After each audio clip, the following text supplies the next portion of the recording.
आहेत. तारीख 23 जानेवारी ते 27 जानेवारी या काळात जागतिक कृषी महोत्सव नाशिक येथे आयोजित केलेला आहे. आणि प्रत्येक महोत्सवाला खूप कंपन्या अपेक्षेने येतात की त्यांना त्या कंपनीत काम करण्यासाठी सेवेकऱ्यांच्या मुलामुलींची आवश्यकता आहे पायावर उभं करण्यासाठी. तर आपणाला ही एक संधी आहे, आपल्या परिवारामध्ये ज्या मुलांची शिक्षणं झाली, नोकऱ्या नाही, त्यांच्यासाठी ही एक पर्वणी आहे. म्हणून कृपया आपण या संधीचा या विभागातून लाभ घ्यावा आणि शेतकऱ्यांचं मनोबल कसं वाढेल,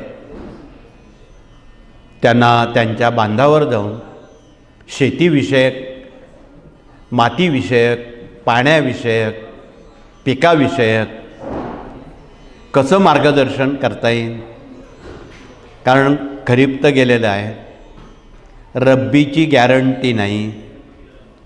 आगामी काळामध्ये अनेक उपद्रव निसर्गाचे घडू शकतात.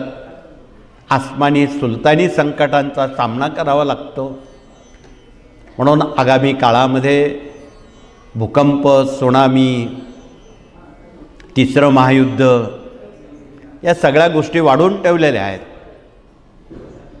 त्या दृष्टीनं आपण वेळीच उपाययोजना केली तर आपली फसगत होणार नाही, असं मार्गदर्शन या विभागातून कृषी भाग 1-2 मधून दिलेलं आहे.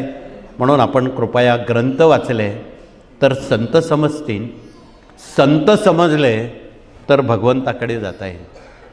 म्हणून आपणाला कळकळीचे निवेदन आहे की आपण या ज्ञानाच्या पानपोईचं गावोगावी आपण प्रयोजन करावं, सर्वांपर्यंत पोचवावं.